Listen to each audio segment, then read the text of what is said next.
I was never the type to blow up over cake. I'm not petty like that. But when you've spent years keeping the peace, swallowing your pride, and bending backwards to be the bigger person, a moment like this, it sticks. My name's Cole. I'm 38. I work in real estate, mostly flipping mid-range homes and renting out duplexes on the side. I'm not flashy, never really been. My idea of a good weekend is grilling in the backyard with my son, throwing a football around, maybe catching a game with my neighbor, Rick. Just a regular guy. Nothing special. But that's the thing, right? When you're not loud, people think they can walk all over you. Especially family. My sister, Amber, is 2 years older than me. Growing up, she always had a flair for theatrics. Everything was a crisis or a performance. She wasn't evil, just exhausting.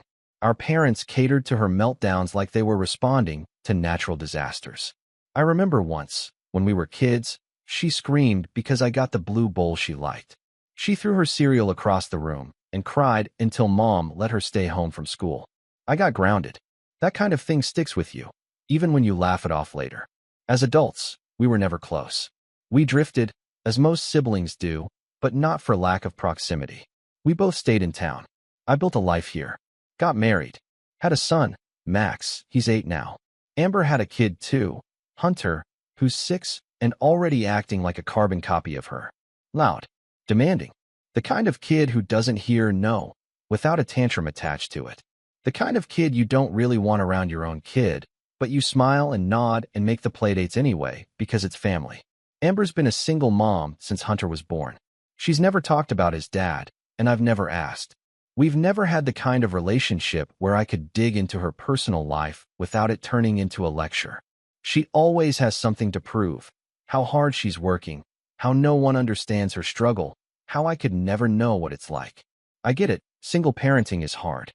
I've offered help, quiet help, grocery cards, covering Hunter's school trip when she forgot, even letting them stay a few weeks in one of my rentals when her AC went out last summer. I don't parade it around. I just help. That's how I was raised. Or maybe it's just how I've decided to be, in spite of how we were raised. Anyway, the birthday. Max had been counting down to his birthday for weeks. We were finally having a proper party again after a couple quiet years.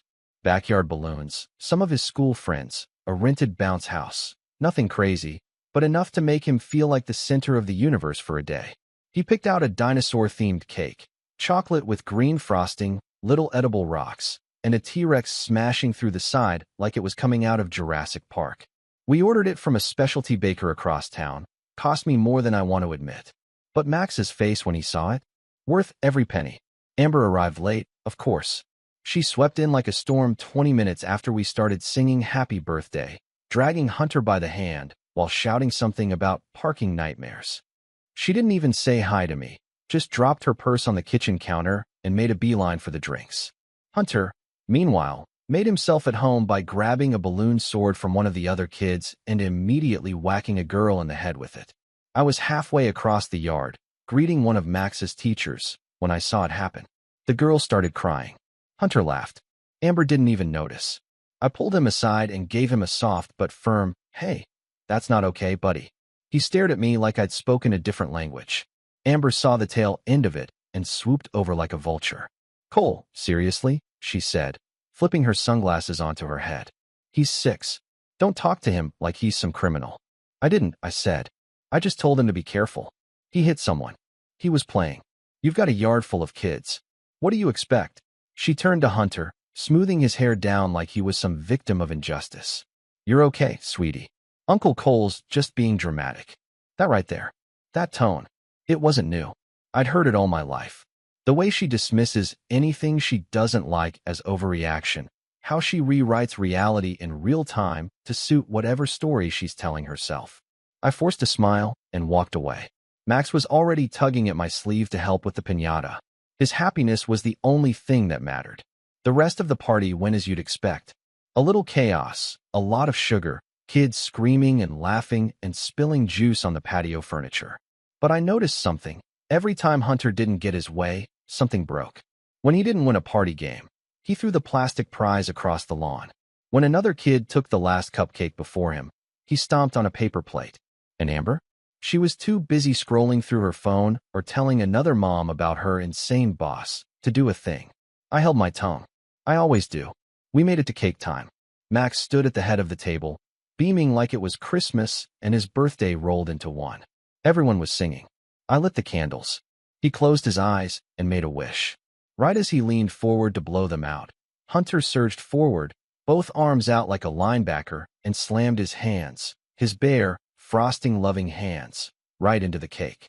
Hard, like he was digging for treasure. Green frosting flew. The T-Rex split down the middle. One of the candles toppled. For a moment, no one moved. Even the kids were stunned. And then Hunter shouted at the top of his lungs, "Now no one gets any," with this twisted little grin like he was proud of what he'd done. Max's face crumpled. He didn't cry, not right away. He just looked at me, confused, like he couldn't quite process what had happened.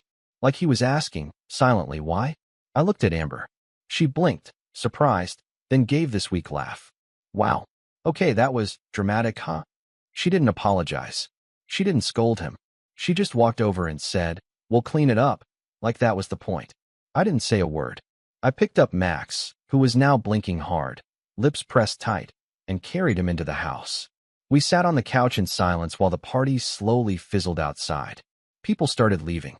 Some awkwardly offered to help. I shook my head. That night, after everyone had gone and the house was quiet again, I got a text from Amber. No apology. No explanation. Just, "You're overreacting.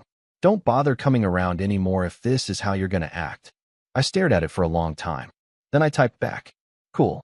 I'll unlist the house title tomorrow." I hit send. By morning, I had 38 missed calls lighting up my phone. And that's where things really started unraveling. I didn't answer the calls. Not the first 5, not the next 10. By the time the count hit 38, I had already put my phone on silent and taken Max out for pancakes at that old diner on 5th. He didn't say much, just quietly pushed his scrambled eggs around the plate while the waitress tried to cheer him up with extra whipped cream on his hot chocolate. I was angry, yeah, but more than that, I was tired. Tired of pretending Amber's behavior was normal. Tired of pretending her kid's chaos was just high energy. Tired of excusing years of entitlement and disrespect because she was family. Max finally looked up at me halfway through breakfast and asked, "Did I do something wrong?" And that cracked me wide open inside. "No, buddy," I said, putting down my fork. "You did everything right. Some people just don't know how to be kind." He nodded like he understood, but he was 8. He shouldn't have to. By noon, Amber had moved on from phone calls to texts. The first few were the same tone as the night before. "You're seriously blowing this out of proportion. He's 6, Cole. 6. You embarrassed me in front of everyone by acting like it was a funeral instead of a cake." Then came the guilt-laced ones. "Hunter's been crying since last night. I'm a single mom doing her best. You think you're so much better because you've got money and a backyard." Then came the shift. "Wait, what house title? Are you joking? Cole, seriously, what house title?" And that's when the silence flipped sides. Now she was the one panicking. Good. Let her sit with it. See, about 4 years ago, Amber had been in a rough spot. She was between jobs, freshly kicked out by her ex, the one she still doesn't talk about, and sleeping in her car with Hunter. I didn't find out until our cousin, Jess, ran into her at a gas station and called me. I didn't ask questions. I just gave her a key. It was one of the rental homes I'd bought early in my career. A small, single-story place in a decent neighborhood with a fenced yard. Nothing fancy, but clean and livable. I told her she could stay there rent-free until she got back on her feet. She cried, thanked me, promised she'd only be there a few months. She stayed for 3 years. In that time, I covered repairs, utilities, and even the property taxes because she kept saying she was almost there and just needed one more shot. I never pushed. I figured family helps family, even when it hurts a little. But a few months back, I quietly had the title transferred out of my rental LLC and into my personal name, just in case. I hadn't told Amber, but now I was glad I'd made that move. After the birthday fiasco and her message telling me not to come around anymore, I figured, okay, wish granted. By Monday, the calls stopped. But the whispers started. Aunt Mel called to check in, with that syrupy tone that always meant she'd been recruited. She talked in circles about how kids will be kids, and how Amber had a lot on her plate, and how you wouldn't want to tear the family apart over a misunderstanding. It wasn't a misunderstanding, I said. Her kid ruined my son's birthday cake. She watched and laughed, then told me I was overreacting. Still, Mel sighed. You did say something about unlisting a house title, and that's got everyone nervous. Funny how that part got everyone's attention, huh? Cole, she started, but I hung up. That week, Amber finally called herself. I let it go to voicemail. Her message was a mess of half sobs and half accusations. I don't even know what you meant, okay? What house? Are you threatening me? Are you seriously gonna evict your sister over a cake? I didn't reply, but I did call my lawyer. Now before you think I was being ruthless, let me explain. I wasn't planning to kick her out immediately. I just wanted to protect myself. I had this gut feeling like something was coming. Something bigger than ruined frosting or passive-aggressive texts. I was right, because a week later, I got a notice from the city. A permit request filed under my property's address for a home daycare. Amber was trying to open a daycare out of my house. She hadn't told me, hadn't asked. She'd gone straight to the city, listed herself as the property manager, and started the paperwork. My name was nowhere on it, even though I owned the deed outright. I sat at my kitchen table with the permit in one hand and my coffee mug in the other, heart thudding like a drum. This wasn't just overstepping. This was deliberate, calculated. She'd clearly been planning it for a while. Probably saw it as her way out, finally making her own money, starting her own business. And she was using my house, my name, my property, without permission. I called the zoning office the next morning and had the permit flagged for fraudulent information. The lady on the phone was polite but firm. Sir, if you're the actual owner and your name's not listed, that's a violation. We'll need to investigate. Amber showed up at my house that evening. She didn't knock, just marched up the driveway and started pounding on the door like she was the police. Cole, open up. I know you're in there. Max peeked around the hallway corner, wide-eyed. I gently pushed him back toward the living room and stepped outside, closing the door behind me. Amber was in full meltdown mode, hair wild, face flushed, pacing the porch like she couldn't stand still. You flagged my permit, she spat. Why would you do that? I've been working on this for months. I folded my arms. Without telling me. On a house that's not yours. You said I could stay there. Stay? Not run a business. Not lie to the city. Not commit fraud. She flinched. Fraud? Are you kidding me right now?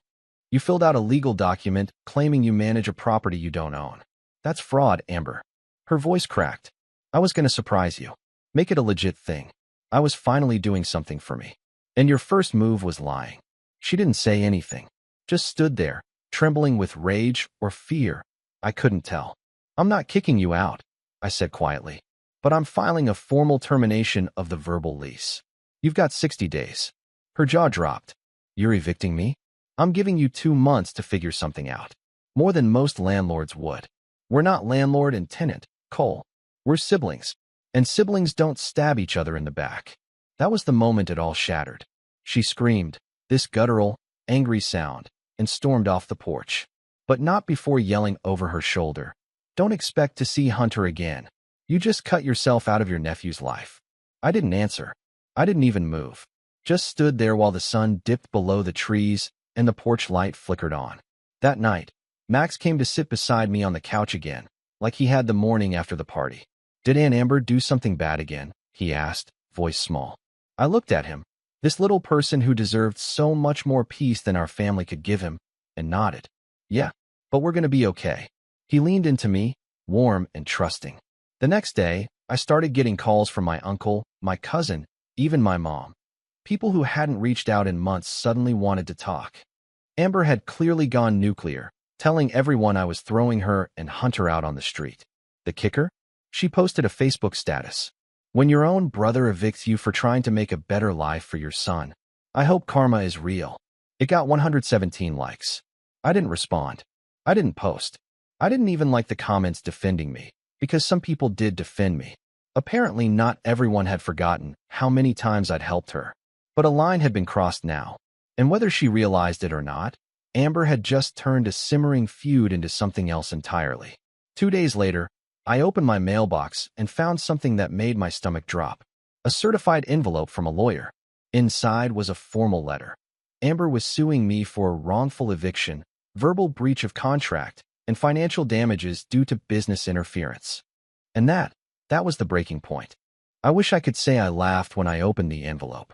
That the whole thing felt so ridiculous I just tossed it on the kitchen counter and went on with my day. But I didn't laugh. I sat at my dining table for a full 20 minutes just staring at it, rereading each line like maybe the words would change the third or fourth time through.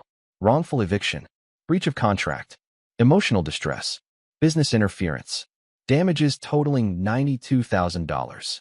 Amber had actually found a lawyer willing to help her file this mess. I took a breath and turned the page. There was a typed statement attached, probably something her lawyer had helped her write.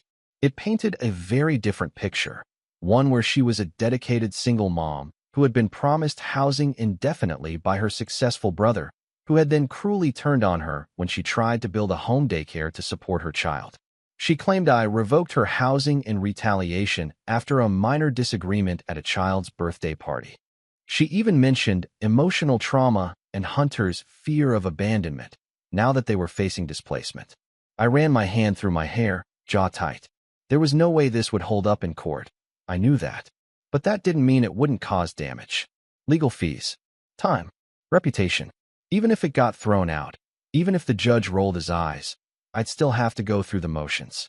Hire a lawyer, file a response, miss work, explain to my business partner, Greg, why I was suddenly unavailable for showings and closings. For the first time in a long while, I felt it, that old, familiar weight pressing down. The one that makes you question if doing the right thing is even worth it. I'd spent years helping Amber, not because I wanted something in return, but because I thought that's what family did. And now, she was turning that kindness into a weapon, twisting it into a story where I was the villain. And worst of all, I couldn't even say I was surprised. I didn't tell anyone at first. Not Max, not my mom, not even Rick, my neighbor, who I usually vented to when things got tense. I kept it to myself, stewing in silence. For the next week, I went through the motions. Dropped Max off at school, smiled at clients, took calls, cooked dinner. But there was a hollowness in everything I did, like I was just waiting for the other shoe to drop. And then it did. One evening, I got a call from Greg. I knew from the second he said my name that something was wrong. "Hey man," he said, voice careful. "Listen, I just had the weirdest meeting with a potential buyer for the Jefferson duplex. He brought up your name and asked if you were the guy who evicts single moms for fun." My stomach turned. "You're kidding." "I wish." He said he read about it in some community Facebook group. Something about you shutting down a home daycare and kicking your sister and nephew out onto the street. I closed my eyes. Amber, that's what I figured. Look, I trust you. But this isn't great PR, especially when we're trying to land families looking to relocate. You might want to get ahead of it. He meant well, but the implication was clear. This could hurt business. The next morning, I woke up to find my name tagged in 3 different neighborhood threads. People arguing in comment sections. Some defending me. Others jumping to Amber's side with opinions based entirely on her version of events. One person posted a picture of my rental house with a caption that read, "This is the house where a mother and child are being forced out." Shameful. And that was when I hit bottom. Not the kind of bottom where you throw things or scream. No, this was the quiet kind. The kind where you sit on your back porch at 7 a.m., coffee gone cold in your hand, wondering if maybe it's your fault. Maybe you should have said something years ago. Set boundaries. Spoken up. Maybe you taught her, in your silence, that she could do whatever she wanted with no consequences. I didn't cry. I didn't scream. But something in me went still, like a wire that had finally snapped from too much tension. That same afternoon, I took a drive out to the hills, just me and the silence. No calls. No messages. I parked at the overlook and just sat there, staring out over the trees and rooftops. It's funny how small everything looks from up high. Like all the drama and noise and pain can't quite reach you from up there. And that's when I made a decision. No more silence. No more keeping the peace at my own expense. No more letting people write my story while I stood in the background. That night, after I got home and put Max to bed, I opened my laptop and started gathering documents. Emails, texts, screenshots, lease forms, tax statements, utility bills. Even that picture I'd taken of the cake, destroyed and smeared with green frosting, with Hunter's little hands still caught in the act. I organized everything into folders, labeled and time-stamped. Then I called my lawyer, a woman named Dana I'd worked with a few times before when buying property. She listened to the situation, let out a long sigh, and said, "Well, Cole, sounds like it's about time we taught someone the difference between generosity and obligation." And just like that, the rebuild began. It wasn't glamorous. It wasn't fast. But it was mine. I countersued. Not for damages. Just a formal response demanding dismissal and attaching documentation proving ownership, lack of tenancy agreements, and fraudulent use of my address for business purposes. Dana filed a cease and desist to prevent Amber from spreading further false claims online. We sent copies of everything to the zoning office and flagged the daycare permit again, this time attaching the lawsuit. Meanwhile, I made quiet changes in my life. I pulled Max from his regular school carpool and started driving him myself, just in case Amber got any ideas. I called Greg and had a long, honest conversation. He backed me completely and even offered to do a short PR post on our business page about our values-driven real estate practices. We kept it vague, but the subtext was clear to anyone watching, and I started saying no. No to family members who tried to mediate on Amber's behalf. No to friends who said I should just let it go. No to the little voice in my head that kept whispering, "Maybe you are overreacting." Because I wasn't. Not anymore. The real shift, though, happened the night Max came into my office while I was sorting more documents and asked, "Is Aunt Amber mad at us?" I paused. "Yeah, buddy. She is." He fiddled with the edge of my desk. "Did we do something wrong?" I turned in my chair and looked him straight in the eyes. "No. But sometimes, doing the right thing makes people mad. Especially when they're used to getting their way." He was quiet for a second. Then he said something I'll never forget. "I'm glad you're not letting her be mean anymore."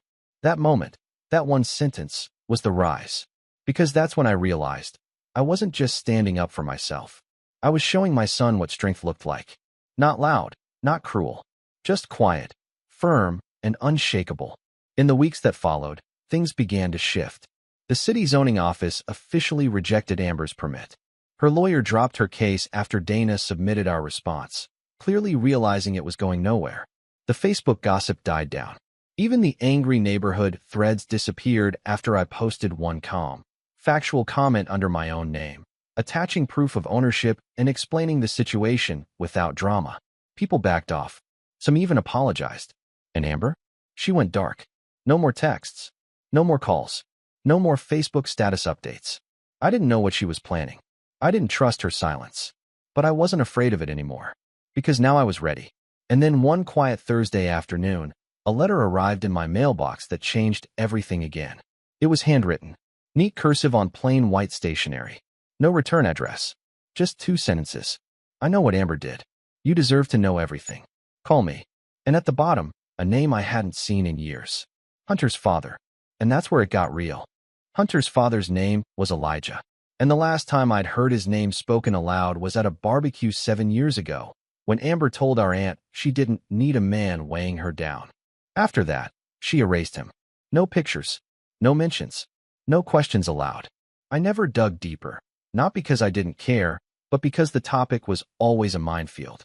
And Amber made it clear, he wasn't part of the story. But now, suddenly, there he was.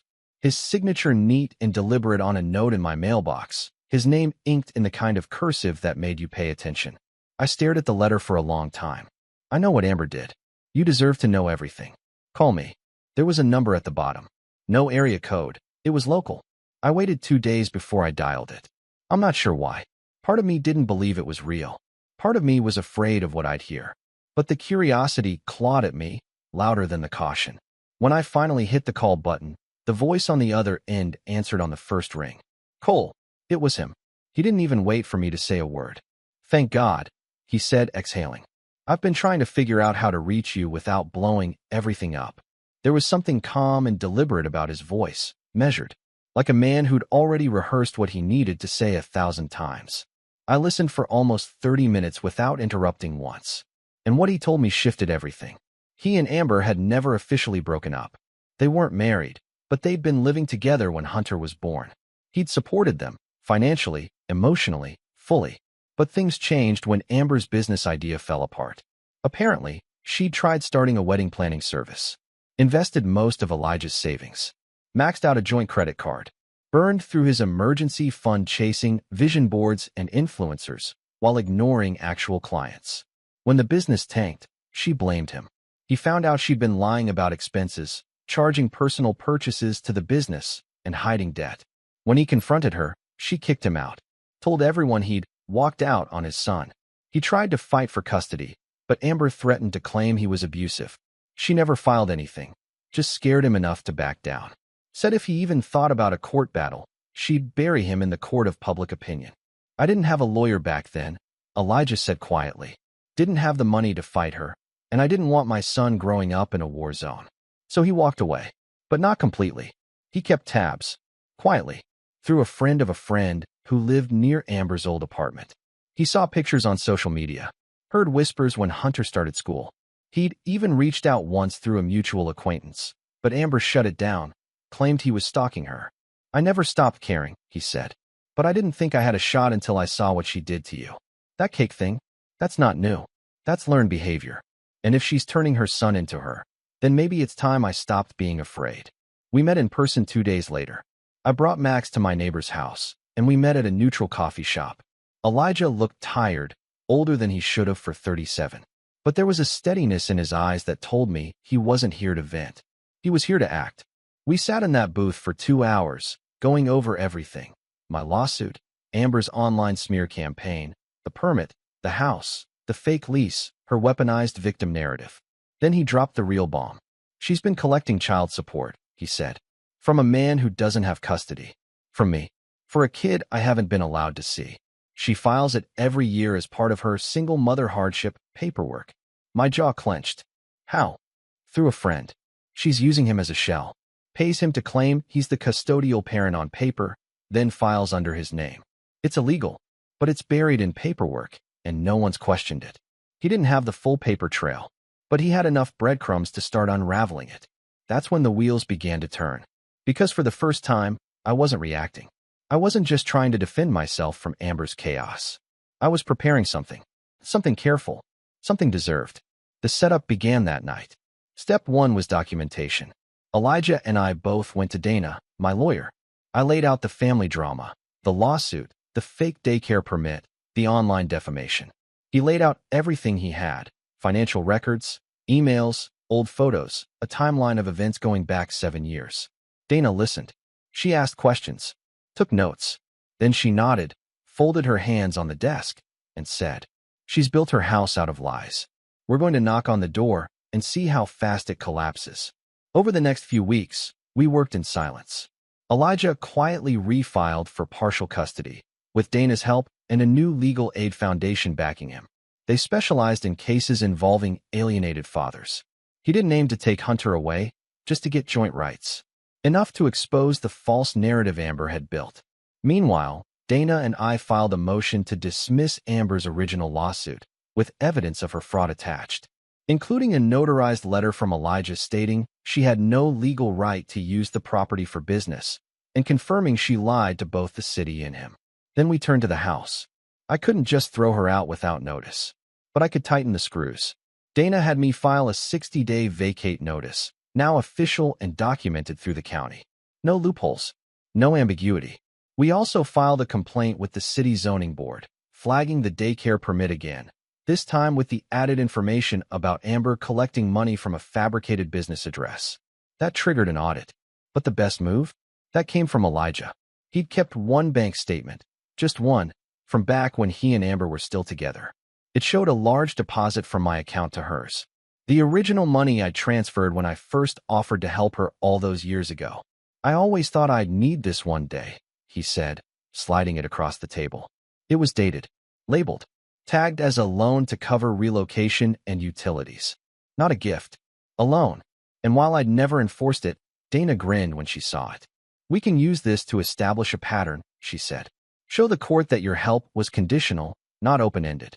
That she accepted support as temporary, not permanent. It undermines her entire wrongful eviction narrative." We were assembling something slow, quiet, devastating.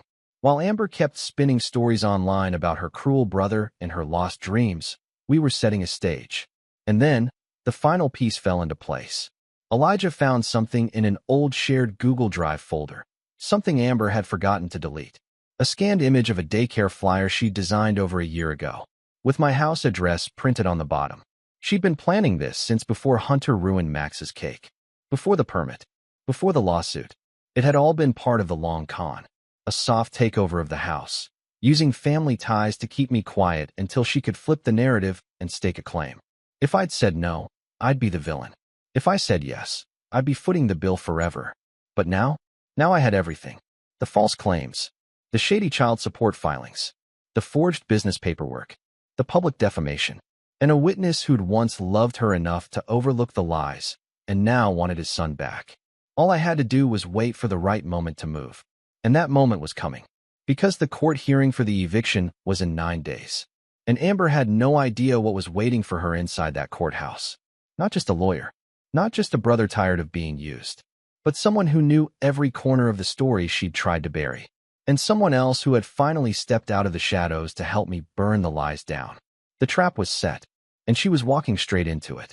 Now I just had to keep my mouth shut until it all unfolded. Courtrooms always smell the same, like old paper, stress, and whatever brand of coffee the clerk microwaved at 7 a.m. I'd been in a few for real estate disputes, zoning hearings, a messy tenant thing once. But this one felt different. Heavier.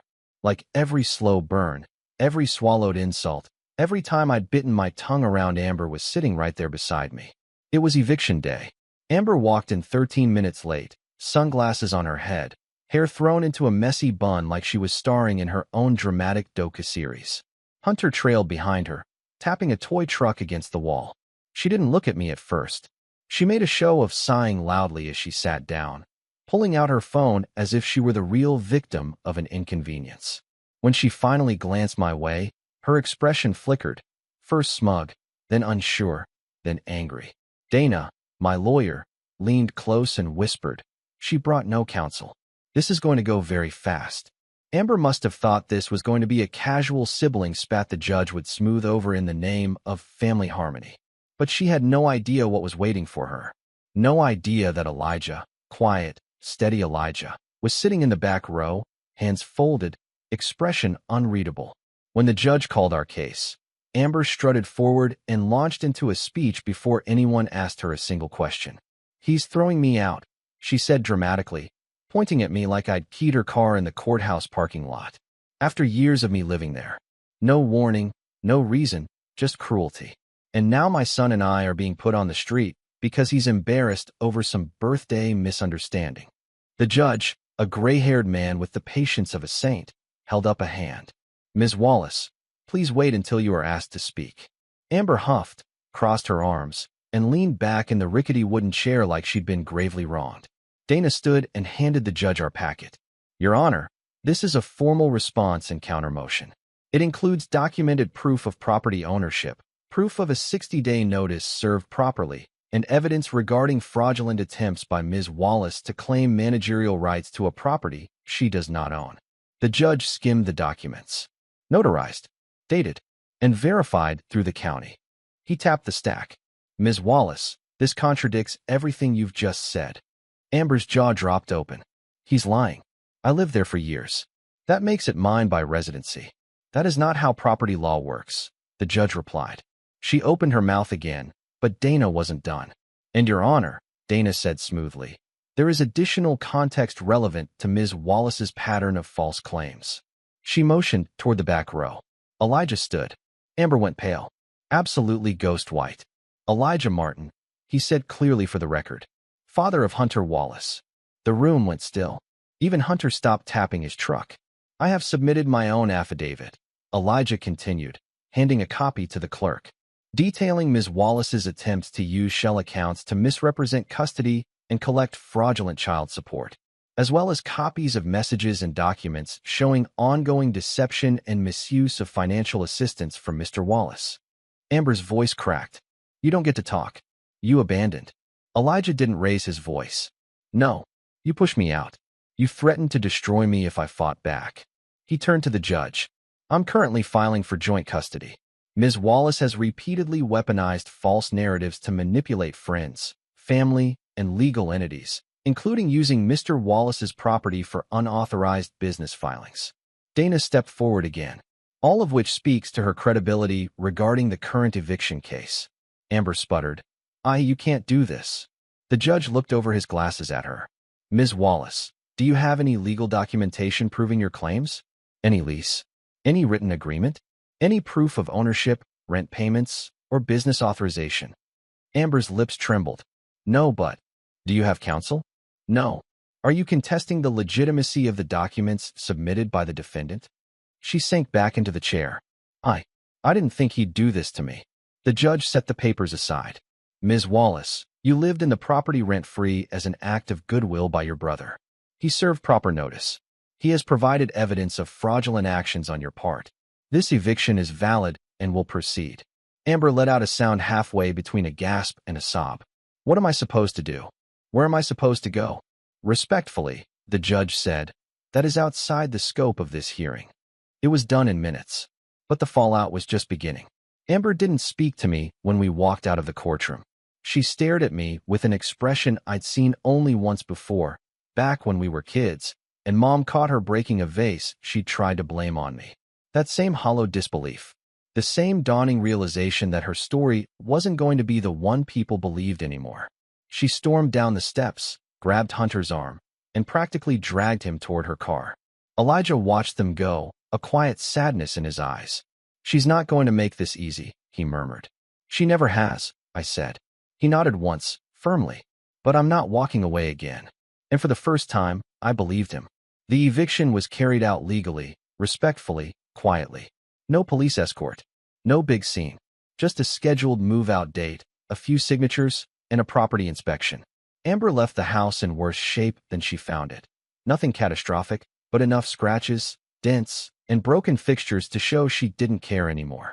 She didn't look at me, didn't say a word, just shoved a set of keys into my palm and walked away, head down, shoulders tense, Hunter following silently behind her. A week later, her Facebook account vanished. So did the posts, the smear campaigns, the little jabs. Family members stopped calling, too, some embarrassed, some pretending they had never picked sides. But the biggest shift came from the court's response to Elijah's filings. Turns out, the judge took the fraud allegations seriously. Very seriously. Amber was ordered to provide full financial documentation for the last 5 years. Every child support claim, every bank transfer, every form tied to the friend who'd been posing as the custodial parent. Investigators dug deeper. Within a month, her fake filings unraveled. The daycare permit fraud got flagged to a separate department, triggering yet another review. And when her friend was questioned, he panicked and confessed everything. Amber's house of cards didn't fall.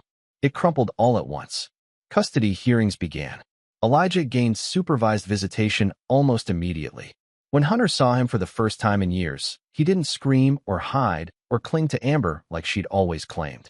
He just stared at Elijah for a long moment, then asked softly, "Do you like dinosaurs?" Elijah cried after that visit. He didn't hide it. And over time, Hunter started warming to him, responding, smiling, asking questions, drawing pictures with 2 houses instead of 1. It wasn't perfect, but it was a beginning. And me? I rebuilt quietly. Business improved once all the drama faded from the neighborhood gossip mill. Greg and I sold 2 properties that spring. Max started soccer. We cleaned the dinosaur frosting stain off the patio table, though a faint green tint still catches the light on sunny days. Sometimes I catch myself looking at it and thinking how everything, really started over a ruined cake. Not because the cake mattered, but because it was the moment I finally saw the truth. Keeping the peace isn't the same as having peace. I stopped choosing silence. I stopped accepting chaos disguised as family. And in doing so, I gave Max a father who actually stood up for himself. And I gave myself something I hadn't had in years. A life without walking on eggshells. The last time I saw Amber was outside the courthouse after another custody hearing. She didn't yell. She didn't accuse. She just looked at me, tired, brittle, cracked in places she never thought she would be. "I hope you're happy," she said quietly. I didn't smile. I didn't gloat. I didn't throw her words back at her. I just said, "I'm finally honest." She blinked, as if she didn't understand the sentence. Then she turned away. And that was it. No fireworks. No dramatic collapse. Just the quiet truth settling where lies used to sit. Months later, when things had calmed and routines had settled, Max asked me something while we were walking to the car after soccer practice. "Dad, Why did Hunter's mom get mad at you? I thought for a moment before answering. Some people get upset when the truth stops working in their favor. He nodded slowly, as if filing that away for some future moment in his life. We got in the car. He buckled his seatbelt. I turned the key, and as we drove home, windows down, warm air blowing in, Max humming some song he'd made up, I felt something settle in me. Not victory, not spite, just peace. Clean, quiet peace. After years of chaos, years of swallowing my words, years of letting someone else write the story, the ending finally belonged to me. And the final line? I didn't lose a sister. I stopped losing myself.